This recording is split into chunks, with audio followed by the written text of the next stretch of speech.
Balaw sing gagawa na inspection at fuel monitoring ning City Government ning Angeles kareng gasolinahan. Banga sigurado na tutukila reti king gustong presyo ning laro at ating kumpletong business permit. King katlong aldo ning operasyon nganing March 11, gewang inspeksyon king pamanimuna daren tauhan ning Business Permit and Licensing Division kareng 15 gasoline station na atupan king Phil-Am Friendship Highway pati namo rin king Barangay Kutkut, Angeles City at Santo Rosario, Angeles City. Kabilang kareng linawe dareng opisyal ing validity ning business permit dareng establishmento at nung tutukila reti king fuel pricing standards sa tikdaning Department of Energy.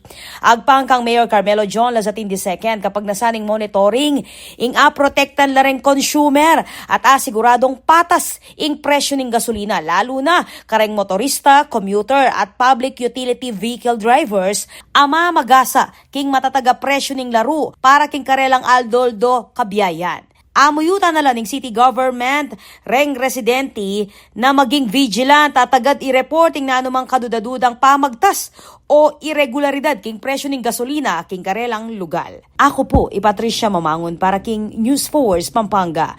Balitang tutuking balen, susuyo.